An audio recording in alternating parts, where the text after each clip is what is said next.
Assalamualaikum warahmatullahi wabarakatuh.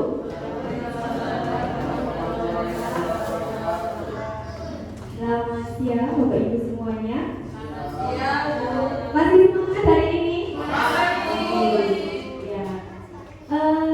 Hari ini saya dan Bu Vika akan minta waktunya sebentar untuk Bapak Ibu mengikuti sesi diseminasi tentang budaya positif yang nanti akan disampaikan oleh saya dan Bu Vika selaku calon guru penggerak angkatan 9 dari Kabupaten Temanggung. Dan kegiatan ini sebagai bentuk dari aksi nyata yang perlu kami lakukan pada modul budaya positif. Dan budaya positif itu apa?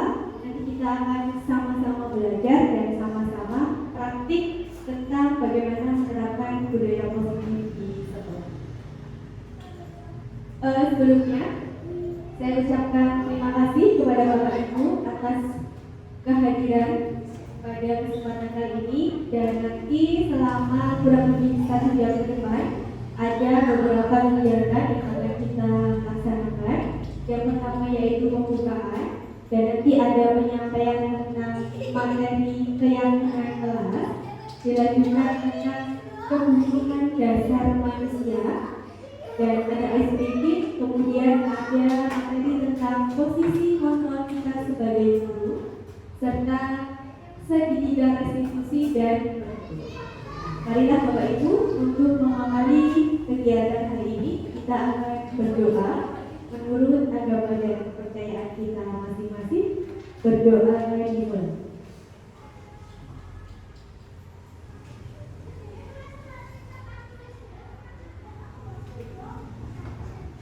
Berdoa selesai. Semoga dengan doa yang kita haturkan kegiatan kita dapat berjalan. Amin. Untuk selanjutnya yaitu prakata dari Bapak Kepala Sekolah kita, Bapak Kusnadi SPD MPD, kepada beliau dipersilakan.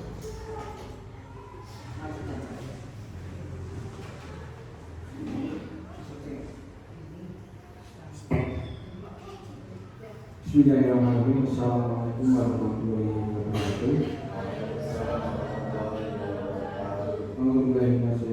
Bismillahirrahmanirrahim. Alhamdulillahirrahmanirrahim.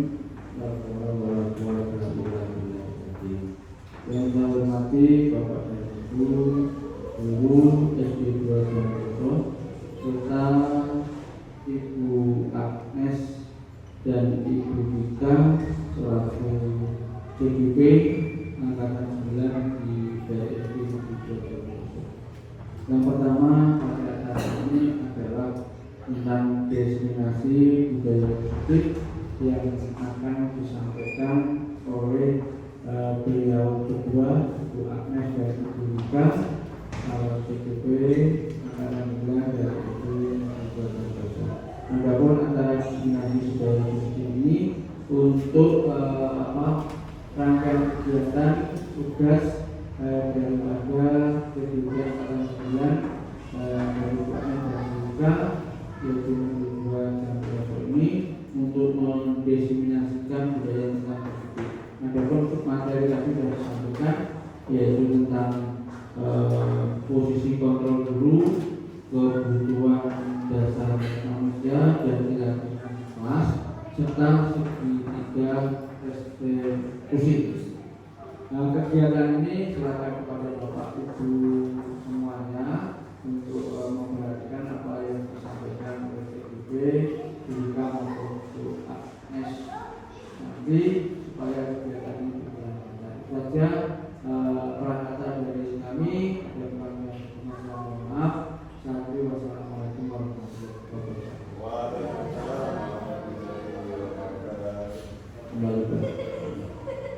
Terima kasih untuk prakata yang telah disampaikan. Langsung saja pada kesempatan kali ini akan diawali oleh materi tentang keyakinan kelas dulu. Dan nanti keyakinan kelas itu apa dan bagaimana, silahkan Bapak Ibu simak. Jika memang ada yang perlu ditanyakan, nanti ada kesempatan untuk menanya. Itu waktu sebelumnya saya bergerak kepada rekan saya. Bismillahirrahmanirrahim. Assalamualaikum warahmatullahi wabarakatuh. Selamat pagi. Selamat pagi. Oke, biar semangat. Selamat pagi Bapak Ibu sekalian. Pagi. Luar biasa, tetap semangat. Allahu Akbar. Ya. Terima kasih pada kesempatan kali ini saya ingin menyampaikan mengenai materi keyakinan kelas. Sebelumnya keyakinan kelas ini pasti Bapak Ibu sudah tidak awam mendengarnya, sudah sangat umum di kurikulum terbuka ini. Tidak mungkin beberapa sudah mempraktekkan di kelas. Hanya saja saya ingin sedikit menyampaikan materi tambahan mengenai bagaimana keyakinan kelas yang lebih terarah dan bagaimana alur untuk membuat keyakinan kelas itu sendiri. Nah, sebelumnya apa tugas dan tanggung jawab kita sebagai guru? Ada yang bisa disampaikan mungkin? Apa Pak Gus tugas dan tanggung jawab kita sebagai guru? Harus memberikan pembelajaran atau mendidik, menuntun dan mengarahkan pada siswa didik sesuai tujuan atau pembelajaran yang telah direnungkan. Ya, salah satu tugas kita adalah mendidik, menuntun murid agar dalam mencapai tujuan pembelajaran yang telah direncanakan. Ada pendapat lain mungkin dari Pak Afan, mungkin apa tanggung jawab Anda sebagai guru? Apa Pak? Mendidik, ya, lanjut. Nah, selain mendidik, sebenarnya tanggung jawab dan peran kita sebagai guru yang harus awal atau pertama yang kita lakukan adalah menciptakan lingkungan yang positif bagi murid. Jadi sebelum kita memberikan materi, sebelum kita memberikan pembelajaran untuk murid, kita harus menciptakan lingkungan yang positif dulu untuk murid-murid kita. Jangan sampai ketika murid itu datang ke sekolah, itu suasana sekolahnya sudah negatif, sudah tidak enak dan tidak menyenangkan bagi murid. Nah, salah satu cara untuk menciptakan lingkungan yang positif adalah melalui budaya positif. Apa itu budaya positif? Budaya positif merupakan nilai-nilai dan kebiasaan di sekolah yang berpihak pada peserta didik akan dapat berkembang menjadi pribadi yang kritis, kemudian berhormat dan bertanggung jawab. Nah, dari budaya positif itu memiliki 8 konsep. Yang pertama adalah perubahan paradigma murid, yang kedua disiplin positif, yang ketiga nilai-nilai kebajikan, yang keempat kebutuhan dasar manusia, yang kelima motivasi perilaku manusia, yang keenam posisi kontrol guru, ketujuh keyakinan kelas, dan yang terakhir adalah segitiga restitusi. Nah, untuk kali ini saya dan Bu Agnes itu akan menyampaikan 4 konsep utama, yaitu keyakinan kelas, posisi kontrol sebagai guru, kebutuhan dasar manusia, dan tentang segitiga restitusi. Ini dia keyakinan kelas. Keyakinan kelas adalah nilai kebajikan atau prinsip universal yang disepakati bersama secara universal lepas dari latar belakang suku, negara, agama, dan bahasa. Kemudian keyakinan kelas itu dibuat bersama-sama dengan seluruh siswa, jadi tidak hanya guru yang menentukan. Kalau sejauh ini mungkin kita prakteknya keyakinan kelas ya guru yang membuat, kemudian ditempel, diberitahukan. Ternyata prosesnya adalah kita harus diskusi dulu dengan murid kita. Apa yang akan diyakini mereka di kelas mereka sendiri. Mengapa keyakinan kelas bukan peraturan?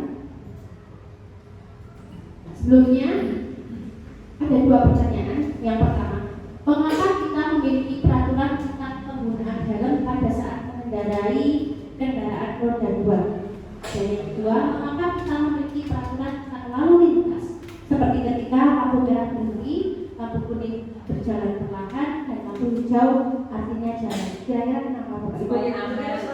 Ya, benar sekali Bu Rina dan Bu Zat, demi keamanan dan keselamatan. Nah, peraturan itu kan dibuat karena ada nilai kebajikan yang harus kita peroleh.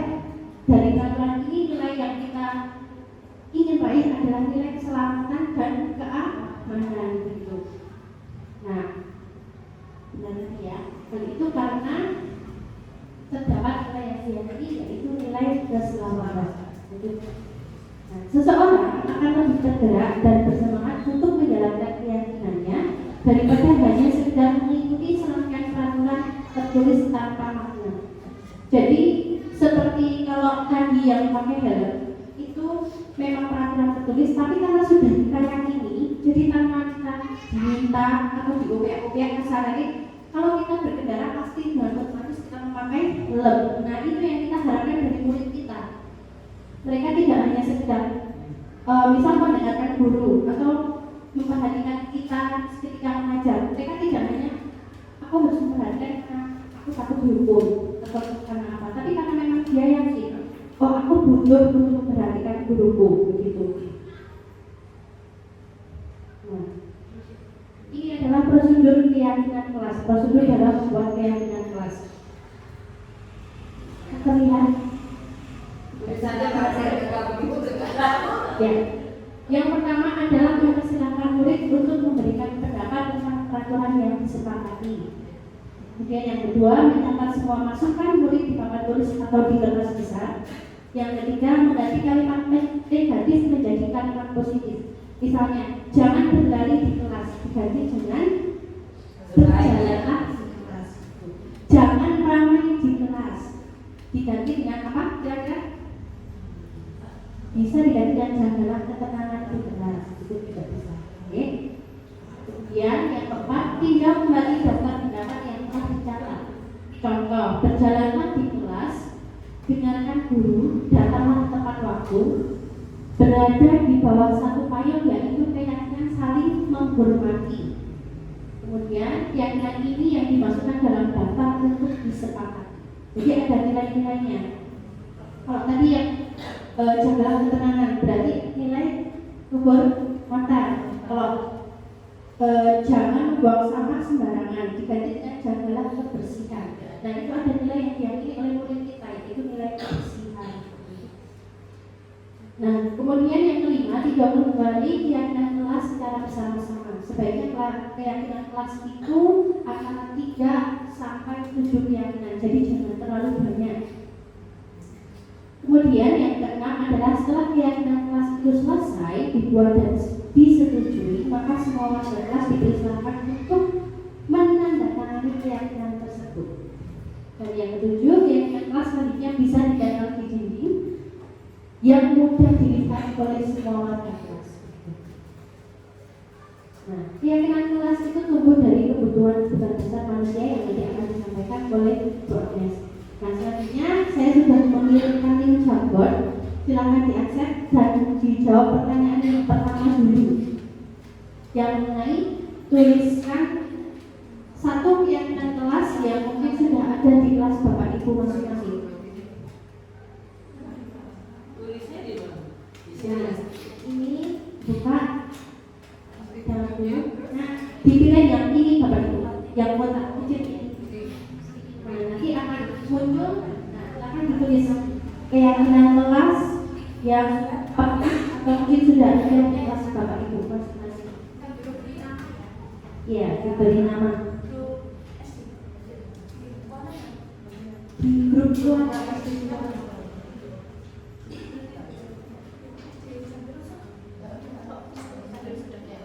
Boleh dikasih nama di awal atau di akhir boleh.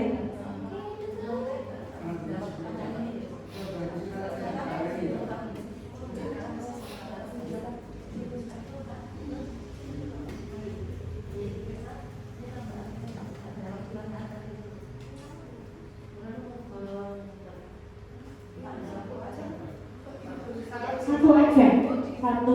Mungkin kalau nanti di slide yang pertama sudah penuh, masih disediakan papan yang kedua. Boleh digeser pakai panel yang atas sendiri itu. Slide kedua masih kosong, bisa diisi juga. Barangkali yang slide pertama penuh. Warnanya boleh ganti, biru, orange, hijau. Nah, ini beberapa sudah ada. Jagalah kebersihan kelas, kemudian saling menghormati dan menyayangi, mandiri, bertanggung jawab, dan mulia. Kemudian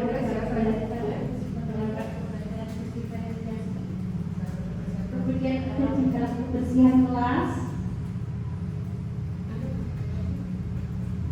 saling menyayangi dan tidak saling menyakiti. Nah, ini ada nilai yang harus diyakini oleh anak-anak. Jika dalam pertandingan dibagi dua kelompok, satu kelompok harus apa?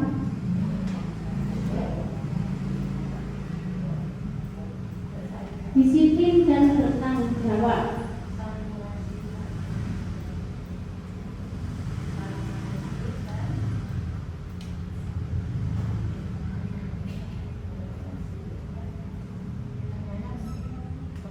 Saling menghormati dan bertutur kata yang baik. Ini adalah kebajikan yang diyakini adalah nilai kehormatan. Ya, kurang lebih seperti itu. Mungkin di tahun yang akan datang atau mungkin besok di semester 2 mungkin bisa kita saling perbaiki sama-sama bagaimana menyusun keyakinan kelas agar benar-benar diyakini oleh anak didik kita. Itu ya, saling mengasihi dan menghormati, saling menghormati dan menghargai terhadap sesama manusia. Kemudian jangan ketenangan di kelas dan dengarkan gurumu. Ya. Sedikit masukan, mungkin dalam satu keyakinan itu memuat satu poin. Jadi misal disiplin dan bertanggung jawab bisa dipisah guru Linda, disiplin sendiri, bertanggung jawab sendiri. Ya. Dan mungkin bisa dengan kalimat yang kontennya itu nyata berkaitan dengan anak didik. Misalnya disiplin itu contohnya apa? Datanglah tepat waktu, selesaikan tugas dengan tepat waktu, begitu. Kemudian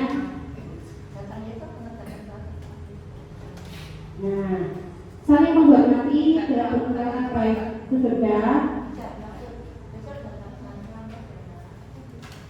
Ya, jadi dalam satu kalimat keyakinan kelas membuat satu poin supaya lebih mudah dipahami oleh anak-anak.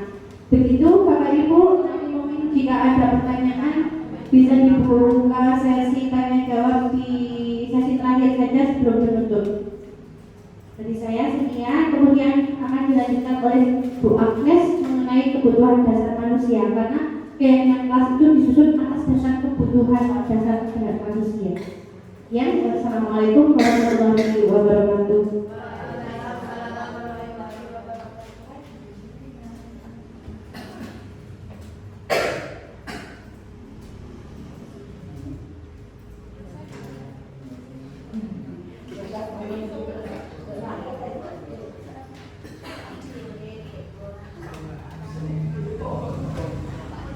Baik, Bapak Ibu, tadi semangat. Sebenarnya sudah masih menggunakan yang ya. Oke, nanti kita akan lanjutkan. Namun pada kesempatan kali ini kita akan belajar tentang kebutuhan dasar manusia. Nanti ada beberapa hal yang perlu dicapai oleh Bapak Ibu. Yang pertama, nanti kami harapkan Bapak Ibu dapat menjelaskan kebutuhan dasar itu menjadi motif dari tindakan manusia, baik dari murid maupun dari guru itu sendiri. Kemudian yang kedua, menganalisis dampak dari tidak terpenuhinya kebutuhan dasar terhadap pelanggaran peraturan dan tindakan yang tidak sesuai dengan nilai kebajikan. Dan yang terakhir, kami harapkan Bapak Ibu dapat mengidentifikasi peran sekolah dan guru dalam upayanya menciptakan lingkungan belajar untuk memenuhi kebutuhan siswa yang beragam. Selanjutnya, apa itu kebutuhan dasar manusia? Silakan Bapak Ibu cermati video berikut.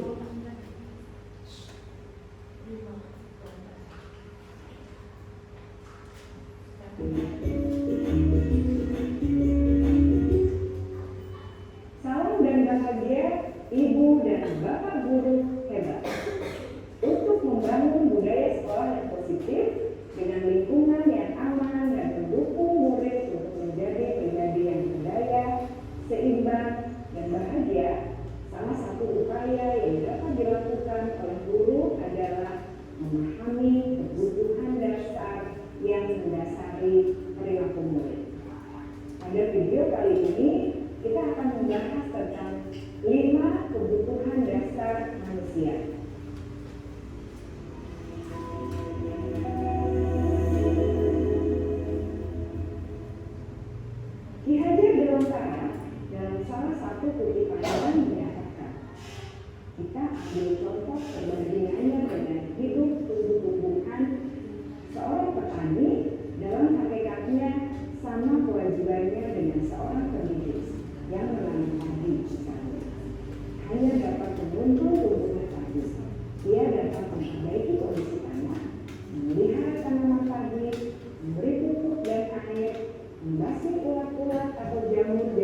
Ketika guru memahami kebutuhan apa yang mendasari perilaku murid, dan guru berusaha menuntun dan mendukung murid dalam memenuhi kebutuhannya secara positif, pada hakikatnya guru tersebut ibarat seorang petani yang sedang berusaha memahami kebutuhan masing-masing tanaman, dan ia berusaha memenuhi kebutuhan tanaman tersebut agar dapat tumbuh dengan subur dan maksimal. Dr. William Glasser, seorang psikiater dari Amerika Serikat, menyatakan bahwa seluruh tindakan manusia memiliki tujuan tertentu, yaitu memenuhi kebutuhan dasarnya. Ketika kelima kebutuhan dasar telah terpenuhi secara memadai, maka murid akan tumbuh dengan seimbang dan bahagia. Sebaliknya, ketika kebutuhan dasar tidak terpenuhi dengan baik, maka seseorang akan mengalami emosi negatif, bosan, sedih, dan kecewa. Maka mereka dapat melakukan perbuatan yang bertentangan dengan nilai-nilai kebajikan atau melanggar aturan. Dengan kata lain, perilaku buruk seseorang biasanya adalah respons dari kebutuhan yang tidak terpenuhi. Namun, mereka tidak tahu cara untuk menyampaikan.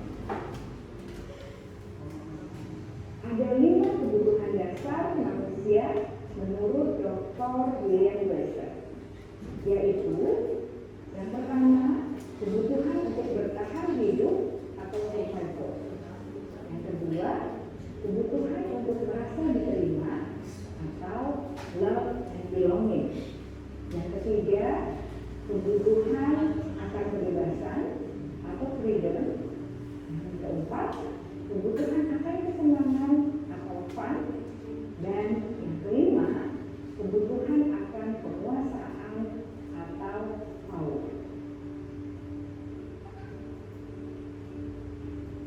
Kebutuhan dasar yang pertama adalah kebutuhan yang bersifat fisiologis untuk bertahan hidup atau survival.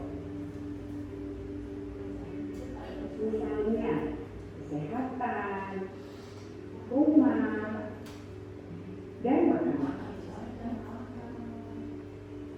Kebutuhan biologis sebagai bagian dari proses reproduksi termasuk kebutuhan untuk tetap bertahan hidup. Kebutuhan untuk merasa aman juga termasuk dalam kebutuhan ini.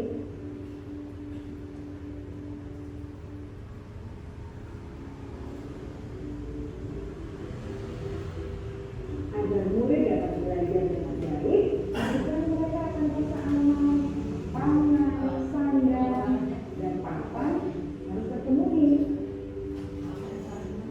Bagaimana mungkin mereka dapat belajar dengan baik bila mereka datang ke sekolah dengan perut yang lapar atau bila rumah mereka kebanjiran?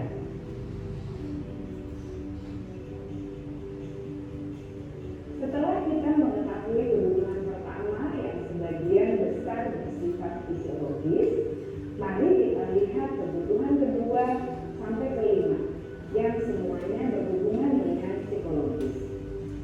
Mari kita lihat kebutuhan yang kedua, yaitu kebutuhan akan perasaan diterima oleh kelompok atau komunitasnya atau kebutuhan love and belonging.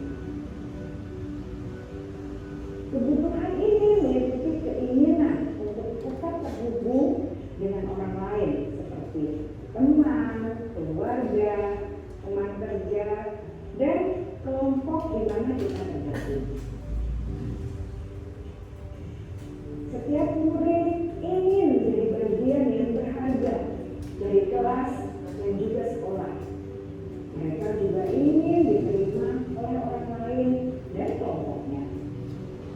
Bahkan murid yang terlihat paling cuek pun jauh di dasar hatinya pasti ingin merasa diterima. Sebagai guru, seharusnya kita dapat menerima murid kita apa adanya, sesuai dengan kodratnya. Karena setiap murid adalah unik. Mereka memiliki kekuatannya masing-masing, sehingga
Jangan sepelekan kebutuhan murid untuk merasa sama di kelas.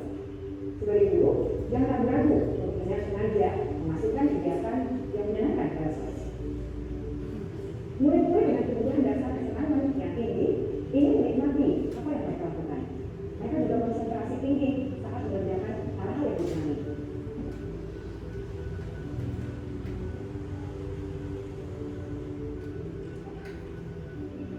Kebutuhan yang kelima adalah kebutuhan akan berpasangan. Setiap murid memiliki kebutuhan untuk merasa kompeten, menjadi terakhir, diakui pencapaian dan keterampilannya, dibenarkan, bisa membuat dampak dan pengaruh, dan memiliki rasa harga. Mereka sebaiknya diberi kesempatan untuk membuat keputusan tentang hal-hal yang penting dalam hidupnya dan tidak merasa dikontrol oleh seseorang. Pada murid yang telah menginjak usia remaja, seringkali mereka merasa tidak memiliki kendali atas kehidupannya sendiri, karena guru kerap kali berpengaruh dalam hidup. Murid-murid yang memiliki kebutuhan dasar akan kekuasaan yang tinggi biasanya selalu ingin menjadi pemimpin. Mereka juga suka mengamati sebelum mencoba hal yang baru. Mereka juga perfeksionis dan merasa kecewa bila melakukan kesalahan. Ibu dan orang guru sangatlah penting bagi kita untuk mengetahui kebutuhan dasar murid-murid agar kita memahami alasan di balik sikap dan tindakan mereka. Bila murid berperilaku buruk atau melanggar aturan sehingga tindakannya tidak sesuai dengan yang diinginkan, maka guru harus mencari tahu alasan yang mendasari tindakan tersebut dan dengan apa yang terjadi. Baik Bapak Ibu, tadi kita sudah melihat tentang video kebutuhan dasar manusia. Coba saya ingatkan kembali, ada 5 kebutuhan dasar manusia. Apa saja yang pertama? Survival itu apa? Kemudian yang kedua? Yang bilang love and ya, rasa untuk diterima. Kemudian yang ketiga? Apa? kekuasaan, Kekuasaan. Yang keempat? kebebasan, Yang kelima? kesenangan. Jadi Bapak Ibu, pada intinya adalah setiap kita menemukan perilaku siswa yang menurut kita tidak sesuai dengan nilai keyakinan yang sudah disepakati, yang pertama harus kita lakukan sebagai guru adalah mencari tahu apa yang menjadi kebutuhan dasar dari perilaku. Nah, sekarang saya akan memberikan satu kasus. Silakan nanti Bapak Ibu secara berkelompok mendiskusikan kebutuhan dasar apa yang ingin dipenuhi dari kasus ini. Yakin? Ya. Begitu boleh langsung next. Nah, kasusnya adalah Ibu Akbar, guru wali kelas 2A di SD Pelita Hati, sedang bingung menghadapi ulah salah satu murid di kelasnya, yaitu Doni. Beberapa anak di kelas 2A telah datang padanya dan mengeluhkan Doni yang sering kali meminta bekal makan siang mereka dengan paksa. Jika Anda menghadapi situasi seperti Ibu Akbar, apa yang akan Anda lakukan? Dan menurut Anda, kira-kira apa alasan Doni melakukan? Silakan, saya beri waktu 5 menit untuk Bapak Ibu berdiskusi dengan kelompok.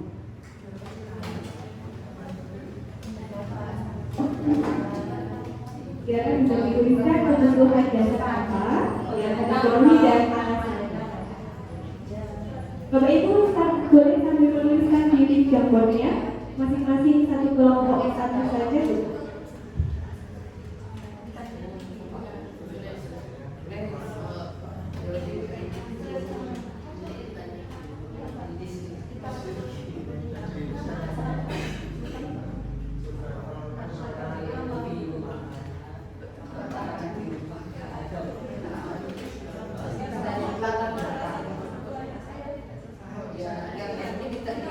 Nanti saya akan mengangkat masing-masing kelompok perwakilan satu-satu untuk menyampaikan hasil diskusi. Ya, silakan nanti sambil dibutuhkan siapa yang akan menyampaikan diskusi.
Intinya Doni selalu memaksa untuk meminta makanan teman-temannya.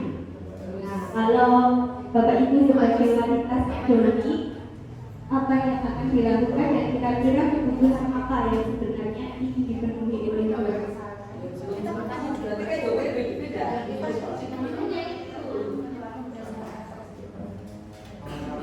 Jawabannya tidak sama ya. Tidak. Silakan. Kelompok satu bisa langsung menyampaikan alasannya, sebenarnya sudah semangat sekali. Silakan dari kelompok satu yang mau menyampaikan siapa? Kita kesepakatnya Baik, dari kelompok satu silakan bisa. Kalau dari kelompok kami, pertama yang kami lakukan sebagai wali kelas itu menanyai dulu atau menyelidiki kenapa Doni seperti itu. Nah, setelah mengumpulkan berbagai macam bertanya sama tetangganya, tanya sama Doni, ternyata ibunya itu kalau bangun siang sehingga tidak sempat masak dan dia itu kelaparan, sehingga kebutuhan yang pertama yang survival. Jadi untuk kasus Doni itu dia di bagian survival. Tapi ulangan kelompok satu. Nah, jadi kelompok satu menyimpulkan kebutuhan dasar yang ingin dipenuhi Doni adalah survival. Ya, kita lihat dari kelompok dua, silakan. Terima kasih atas waktunya. Kalau untuk kelompok mata sudah kita diskusikan mata-mata. Doni ini di kelas kurang ada teman, jadi dia seperti direndahkan. Nah, dia untuk biar intinya masukkan ke kekuasaan, dia ingin menguasai bahwa saya sudah punya power, jadi menangkali temannya dengan cara mengambil makanan tersebut. Itu seperti itu. Dari perhatian semua. Terima kasih. Jadi luar biasa sekali kelompok satu survival, kelompok dua kekuasaan. Kita coba dengar dari kelompok tiga.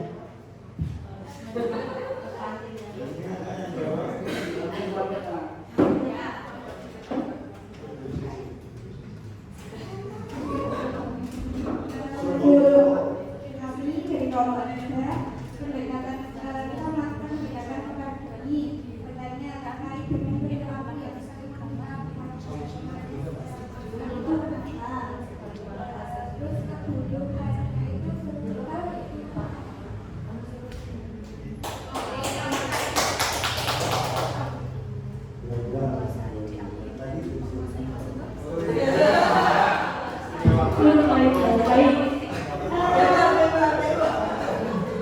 Ternyata dalam kelompok ini juga ada perbedaan ya, perbedaan pendapat. Memang itu tergantung dari bagaimana guru melihat sudut pandangnya. Sekarang kita akan melihat apa yang sebenarnya ingin dipenuhi kebutuhannya. Nah, kemungkinan yang pertama tadi betul adalah kebutuhan survival. Ketika Doni memberikan alasannya, ia lapar dan orang tua tidak membawakan bekal makan siang. Maka kebutuhan dasar yang dipenuhi jelas survival. Jadi kan? Tetapi ada juga kemungkinan yang kedua, ketika ditanya alasan Doni adalah merasa senang kalau temannya jadi memperhatikan saya. Jadi ketika itu kemudian Doni akan merasa guru akan memanggil orang tua saya. Jadi orang tua saya jadi perhatian dengan saya, maka kebutuhan yang ingin dipenuhi Doni adalah kasih sayang dan rasa diterima. Tetapi tadi betul dari kekuasaan, Kalau Doni ditanya alasannya, ia ingin merasa hebat, terus teman-temannya jadi takut dengan saya, berarti kebutuhan dasarnya adalah kepuasan. Bisa juga kebutuhan yang ingin dipenuhi adalah kebebasan. Ketika Doni memberikan alasan, saya bosan dengan bekal makanan yang dibawakan ibunya. Jadi Doni ingin mencoba makanan yang baru. Dan bisa juga kebutuhan kesenangan. Kalau Doni menjawab, saya cuma iseng aja. Jadi senang kalau lihat teman-temannya jadi kesel, jadi nangis. Nah, berarti itu kebutuhan dasarnya kesenangan.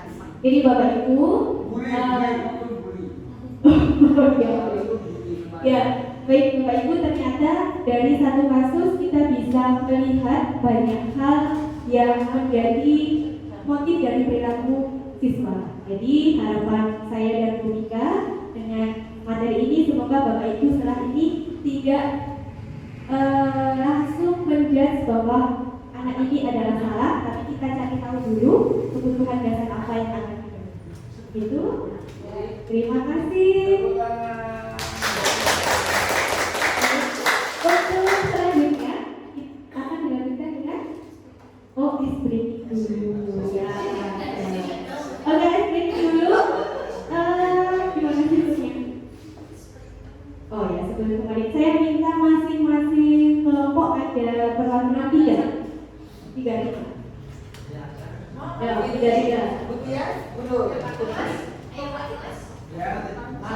Ya, maju. Ya, siapa maju? Ada banyak di sini. Ke sini.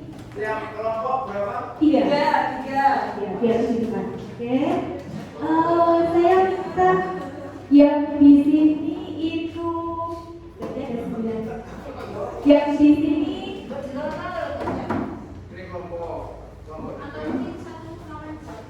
oh ya, ya silakan siapa yang mau bermain dulu berdua kawan. Oh ya. Berarti yang menebak. Jadi pertanyaannya adalah menebak kata yang diucapkan oleh temannya. Jadi dilihat dirinya.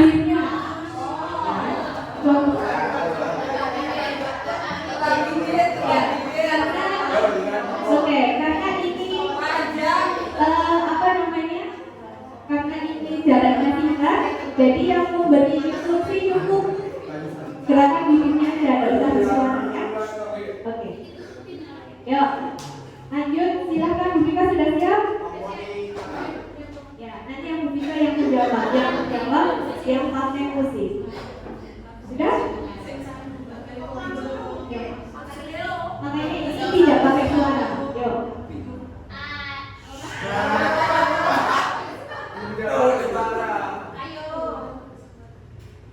Cari sertifikat PNS. Itu ya. Jadi tidak usah bersuara. Oke? Sekarang kita mulai dari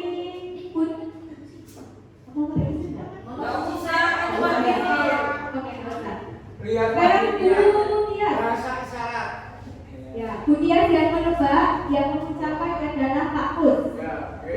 Baca ke isyarat aku.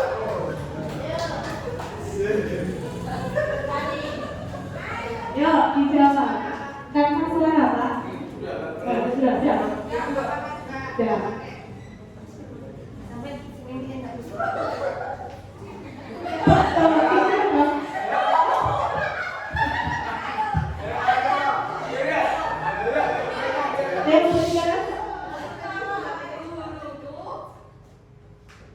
Adalah teman terbaikku.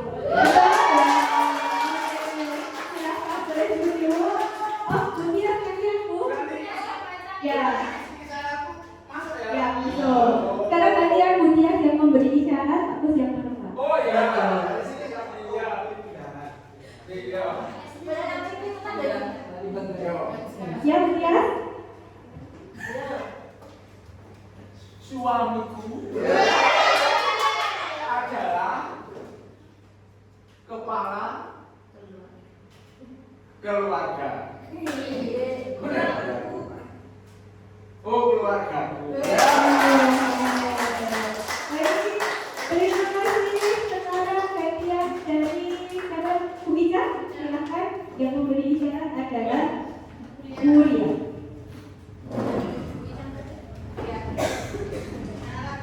Nah, lagi jangan dikasihkan bahasa isyarat.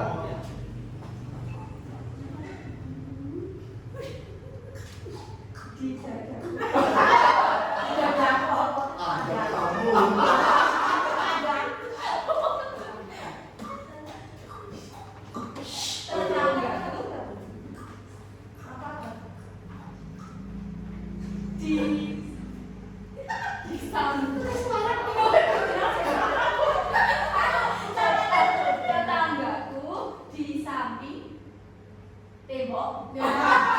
Tenang kamu bisa berbicara. Ya. Sekarang hadiah sekarang Bu. Sampai tembok rumahku. Bukan sama mau diusir.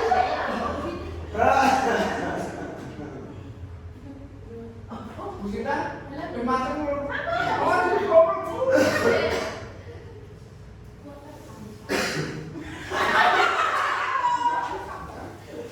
Pas. Hari sama orang.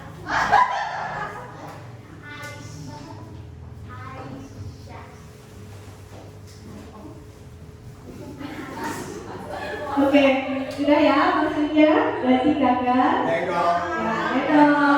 Sekarang hadiah ke Buati. Buati dengan siapa? Dengan Bu Asti. Oke, yuk. Oh ya, makasih lagi. Pria.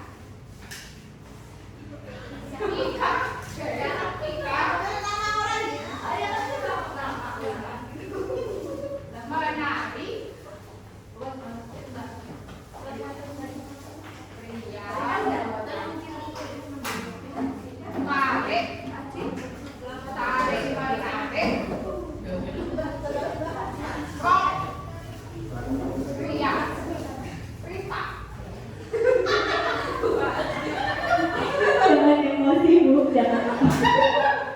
Yang betul, ya yang betul Rika, tarik, Rina. Oke. Sekarang bagian ya. Yo, terakhir.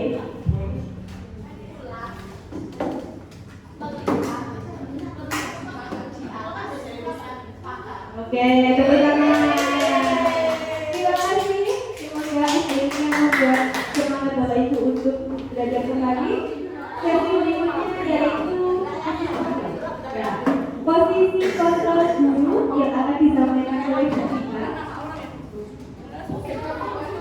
Ya, seluruh sekali ya tadi tepuk tangan untuk kita semua.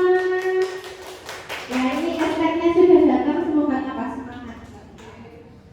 Nah, untuk selanjutnya tadi kita sudah membahas tentang 5 dasar kebutuhan manusia. Kali ini saya akan membahas mengenai posisi kontrol seorang guru. Boleh dilanjut? Sebelumnya silakan disimak video berikut ini.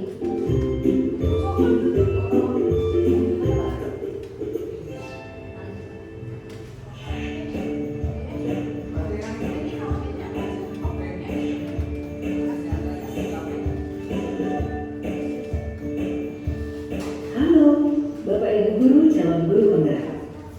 Video ini akan menampilkan 5 adegan interaksi guru dan murid. Silakan menonton dan merefleksikannya. Apa perbedaan antara guru A, B, C, dan D, E dalam kontrol murid? Silakan diperhatikan. Pagi anak-anak, silakan pakai merefleksikan menggunakan diajar. Anton, kamu sudah mengerjakan belum? Belum mengerjakan. Kamu selalu ya nggak kerjain PR. Sekarang kamu duduk di depan, lalu tulis. Saya berjanji tidak akan mengulangi lagi. Saya berjanji akan berusaha menjadi murid yang rajin belajar sampai pelajaran saya selesai.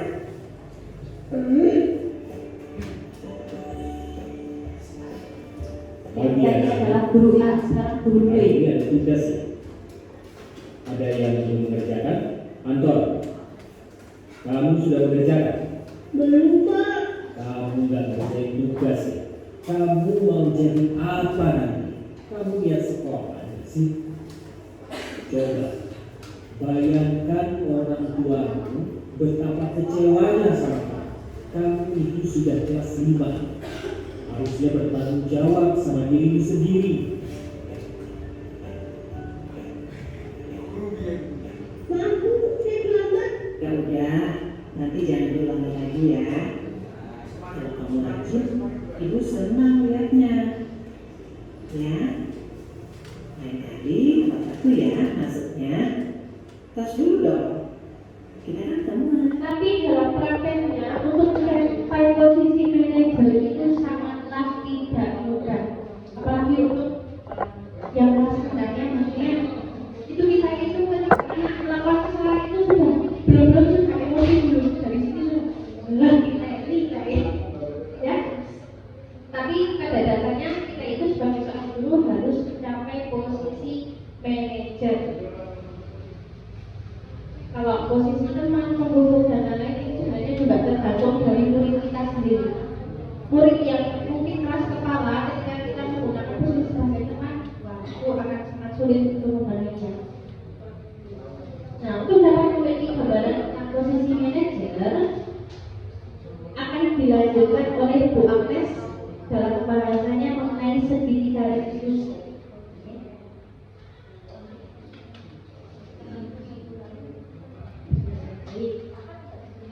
Bapak Ibu, kita akan memasuki di sesi yang terakhir, yaitu tentang segitiga restitusi. Pernah dengar? Pernah dengar, masih tidak tahu. Baik, kita Bapak Ibu bisa amati video ini. Boleh dibuka dulu.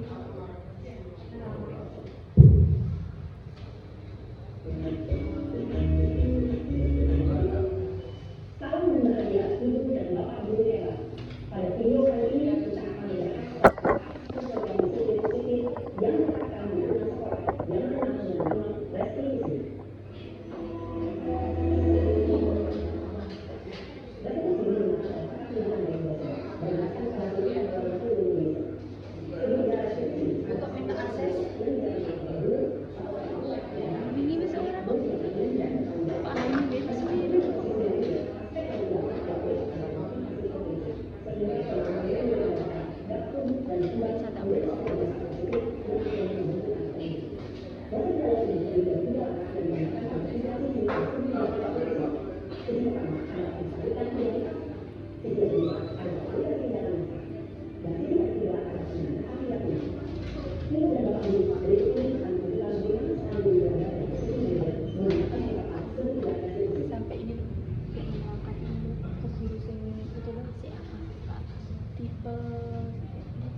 tipe teman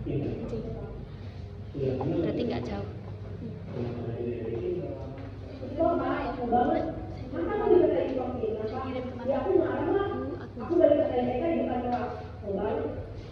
Oh begitu, ya pasti kamu marah dan kesal. Bapak juga akan marah apabila ada yang mengubah seperti itu.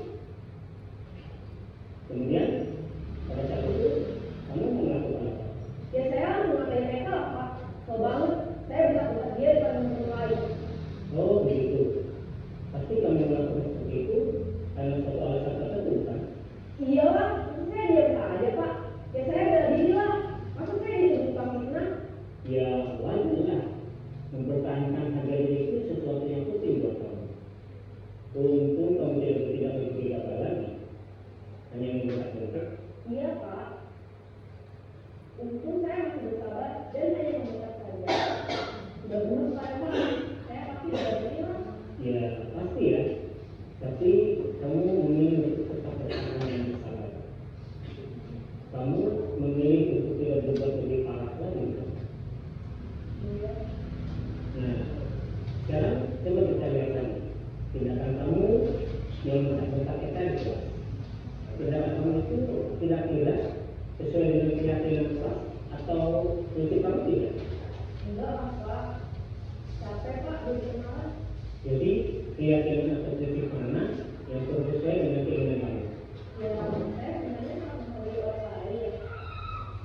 Mungkin saat itu saya menjadi emosi, jadi tidak bisa seperti itu. Kamu meyakini tidak? Menghandle orang itu penting buat kamu. Yakin lah Pak. Iya, setuju. Kita harus saling menghargai. Namun, ada juga keyakinan yang tersepakati yang perlu kita jalankan. Apabila kita kenal, Ya, saya bisa berlatih dengan diri sendiri. Saya bisa jadi lebih sabar dan lebih berpikir apa selanjutnya. kira-kira kamu bersedia memperbaiki masalah?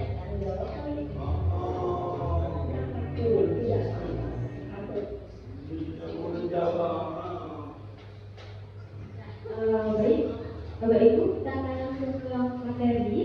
Jadi pada diskusi ini, saya harapkan nanti Bapak Ibu bisa menjelaskan restitusi sebagai salah satu cara menanamkan disiplin positif pada murid sebagai bagian dari budaya positif di sekolah. Kemudian dapat menerapkan restitusi dalam membimbing murid berdisiplin positif agar menjadi murid yang merdeka. Kemudian menganalisis dengan sikap reflektif dan kritis penerapan disiplin positif di lingkungan. Nah, tadi pada intinya adalah tiga restitusi itu merupakan pendekatan yang kita lakukan ketika anak melakukan satu perbuatan yang menurut kita itu sudah melanggar keyakinan. Ada tahapannya. Yang pertama adalah menstabilkan identitas dulu. Nah, ini bertujuan untuk mengubah identitas anak dari yang gagal karena melakukan kesalahan menjadi orang yang akan sukses. Jadi kita juga perlu pahami bahwa anak yang melanggar peraturan itu adalah anak yang sedang mengalami kegagalan. Dan sebenarnya anak itu akan mencoba untuk memenuhi kebutuhan dasarnya, tetapi ada benturan, tidak tahu caranya. Dan kalau kita mengkritik, maka kita akan tetap membuat posisi anak menjadi gagal. Sehingga ketika kita ingin menjadi anak itu reflektif, kita perlu meyakinkan anak dulu dengan kata-kata berikut. Ketika anak-anak melakukan kesalahan, kata-kata yang dapat kita ucapkan adalah berbuat salah itu tidak apa-apa. Tidak ada manusia yang sempurna. Saya juga pernah melakukan kesalahan seperti itu. Kita bisa menyelesaikan ini.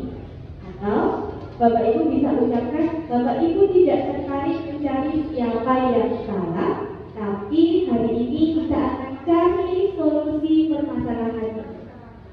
Atau bisa juga dengan, kamu berhak kok merasa seperti itu. Nah, kata-kata yang seperti ini bertujuan untuk memberikan rasa nyaman dulu, supaya identitasnya stabil. Dan yang kedua adalah setelah anak sudah merasa aman, merasa nyaman, langkah yang selanjutnya yaitu memvalidasi tindakan yang salah. Bahwasanya segala sesuatu tindakan yang dilakukan itu adalah upaya dari pemenuhan kebutuhan dasar manusia. Dan menurut teori kontrol, semua tindakan manusia, baik atau buruk, itu pasti memiliki tujuan. Dan seorang guru yang memahami teori kontrol pasti akan mengubah pandangannya dari teori stimulus respon ke cara berpikir proaktif yang mengenai tujuan dari setiap tindakan. Nah, untuk validasi tindakan yang salah, Bapak Ibu dapat mengucapkan kata-kata berikut. Padahal kamu bisa loh melakukan yang lebih buruk dari itu. Atau kamu pasti punya alasan kenapa melakukan itu. Atau bisa juga dengan, kamu patut bangga pada dirimu sendiri karena kamu telah melindungi sesuatu yang penting buat kamu. Atau kamu boleh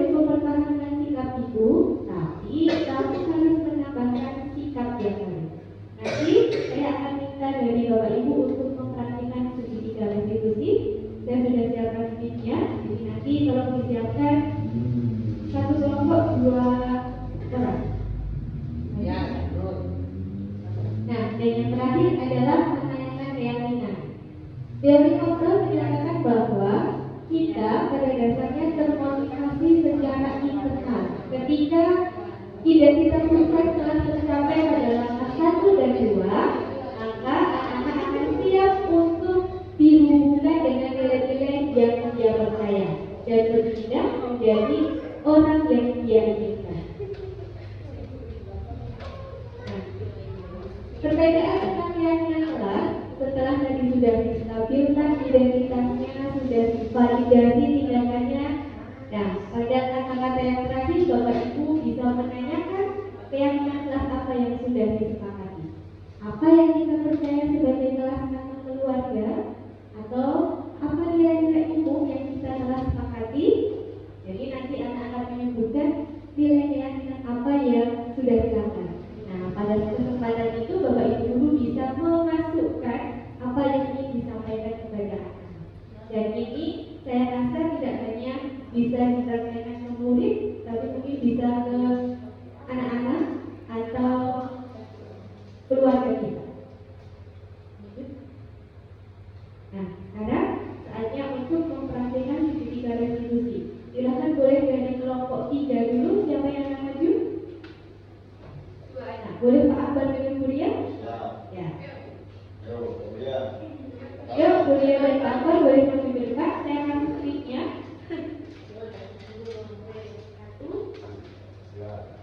Di sini ada Pak Joko, Mario dan Andi. Yang jadi Pak Joko siapa? Ya.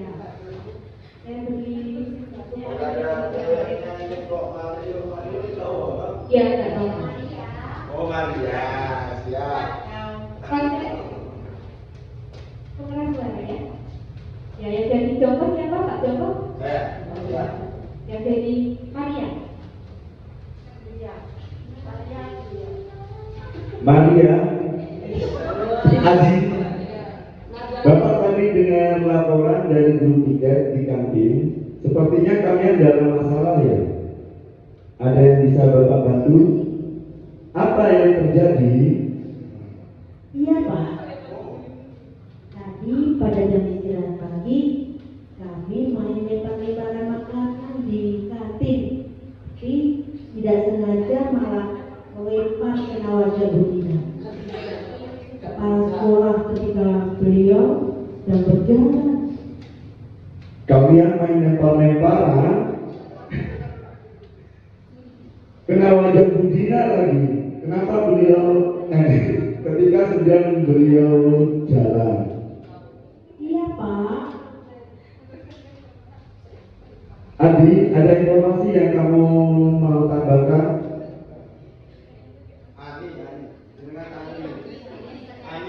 Jangan Ani. Ani, ada informasi yang kamu mau tambahkan?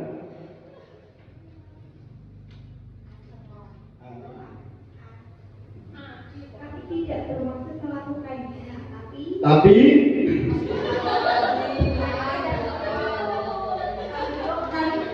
Tapi kami tidak sengaja. apakah kalian tahu kalau kalian berada dalam masalah sekarang?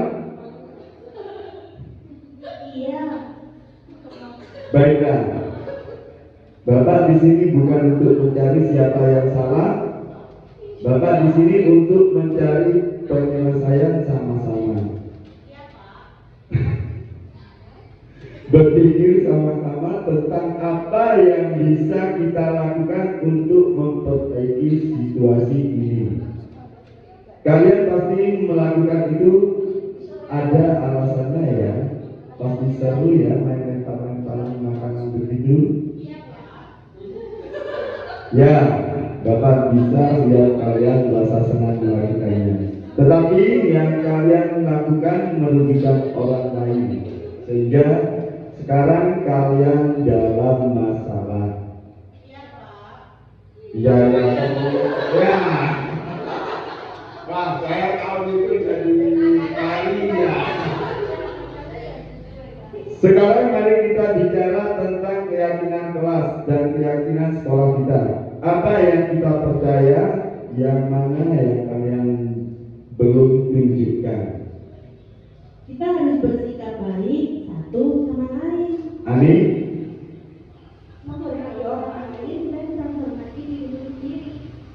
Kalian berdua ingat dengan baik keyakinan kelas kita. Kita kembali pada ketika kalian main lempar-lemparan makanan dan mengenai Ibu Dina. Apakah kalian melakukan itu kalian menghormati orang lain dan lingkungan? Tapi kalian mendapatkan rasa senang. Menurut Bapak ada cara untuk mendapatkan rasa senang tanpa merugikan orang lain. Bagaimana menurut kalian? Iya, Pak. Saya Pak.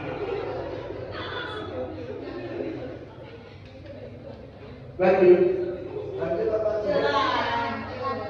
Oh, nah sekarang mari kita selalu mengindahkan keyakinan kelas kita. Besok kita ke kantin dan kalian bisa berperilaku lebih baik lagi. Terima kasih Pak Dono. Luar biasa. Terima kasih. Ya, baik. Menurut Bapak Ibu, kebutuhan dasar apa yang dipenuhi oleh Mario dan Andi? Iya, kesenangan. Karena dia merasa senang bermain dengan mereka. Oke, selanjutnya kita ke kasus kedua. Silakan dari kelompok 2 ada siswa dan guru. Siapa yang akan dari siswa? Iya, guru surat jadi siswa. Oh iya. Oh, siswa dari guru. Oh iya, kemudian dari siswa. Oke, silakan siswa.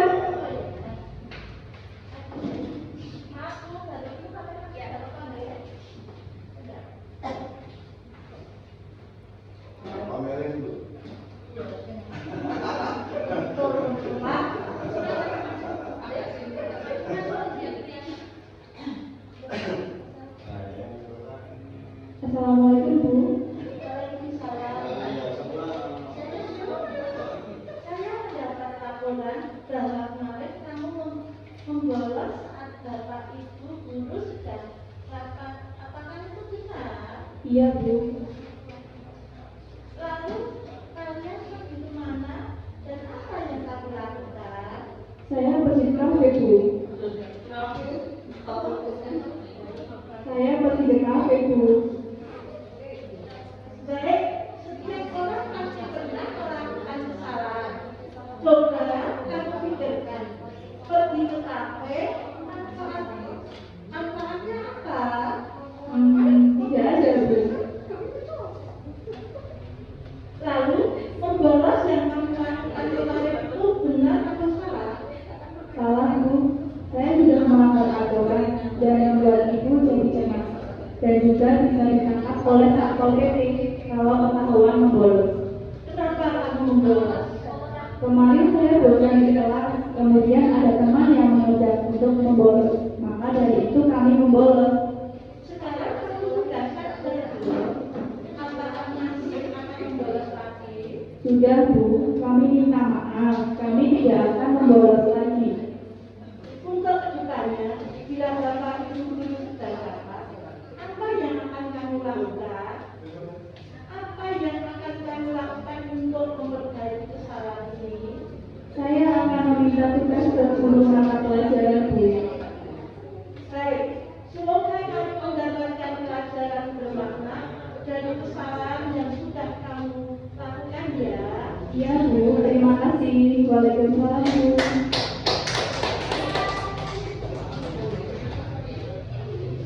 Ya, selanjutnya untuk kelompok 3 yang akan jadi siswa dan guru.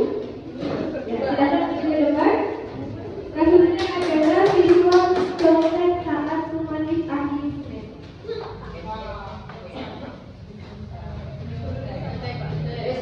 Yang jadi guru siapa?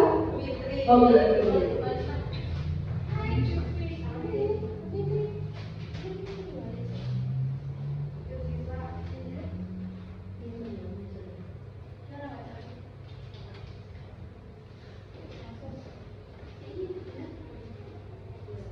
Assalamualaikum Bu. Ya, waalaikumsalam. Apakah kamu tahu kenapa Fitri panggil ke sini? Kemarin waktu ujian semester kami kan contek Bu. Coba kamu ceritakan kronologinya gimana? Ya Bu, jadi waktu itu saya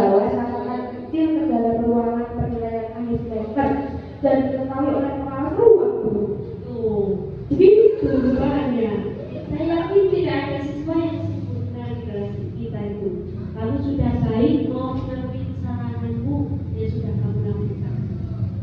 Iya Bu, saya minta maaf. Kenapa? Minta maaf yang benar, jangan ini. Ya Bu, saya minta maaf. Kenapa kamu sampai berkontak pernah? Karena pelajarannya begitu sulit, jadi saya memutuskan untuk membawa catatan kecil. Tapi minta maaf Bu. Tindakan itu tidak salah. Salah Bu. Kalau saya tidak jujur dalam mengerjakan penilaian akhir semester. Untuk kedepannya, apa yang akan kamu lakukan saat ujian berlangsung? Saya akan belajar lebih sungguh dan bertanya kepada guru mapel apabila saya belum paham tentang materi pelajaran. Bagus, pinter. Bapak Ibu guru pasti akan senang hati membantu kalian. Kalau kalian belum bertanya. Terima kasih Bu. Assalamualaikum warahmatullahi wabarakatuh. Baik, terima kasih. Luar biasa sekali. Tadi Bapak Ibu sudah mempraktikasi di 3 resolusi. Sebelum saya tutup, saya minta perwakilan dari satu guru untuk menyampaikan apa saja yang sudah kita pelajari pada hari ini. Silakan siapa yang mau menyampaikan? Bu Rina. Bu Rina. Ya, perwakilan satu saja.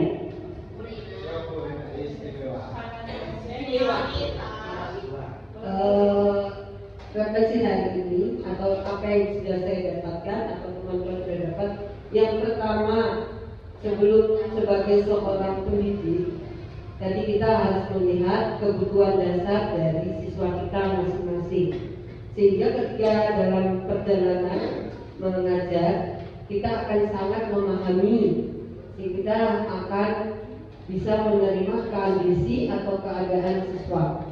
Sampai ketika siswa itu melakukan suatu kesalahan, kita dapat mengatasi dengan tidak menyakiti. Hari ini kita belajar tentang budaya positif yang menurut saya, menurut teman-teman, itu akan memberikan dampak terbaik karena itu merupakan suatu budaya yang akan menjadi habit, menjadi kebiasaan bagi sekolah kita, bagi SD 2 dan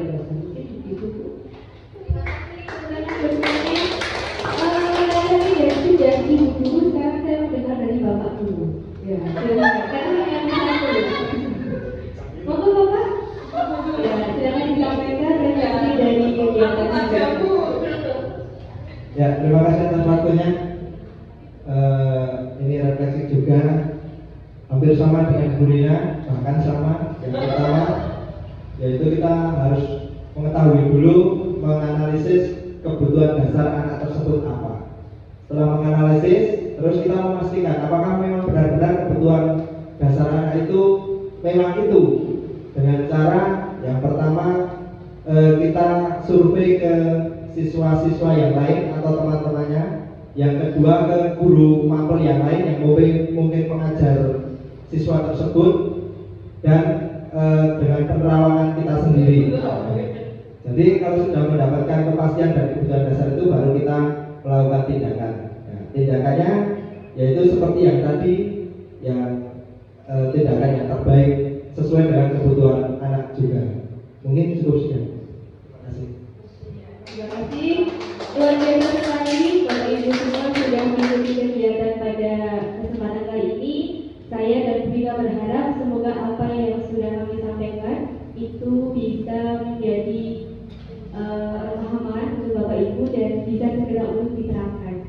Ya, karena ilmu itu akan lebih bermanfaat ketika diterapkan dan dipraktekkan. Jadi tidak hanya sekedar kita tahu teori, semoga kita juga bisa menciptakan lingkungan yang positif di sekolah sehingga anak-anak merasa nyaman di sekolah dan budaya positif di sekolah bisa berjalan dengan baik. Begitu dari awal sampai akhir saya juga mengucapkan maaf apabila ada tutur kata dan perilaku yang kurang berkenan. Sekali lagi saya ucapkan terima kasih atas partisipasi Bapak Ibu semua. Dengan ini saya akhiri. Wassalamualaikum warahmatullahi wabarakatuh.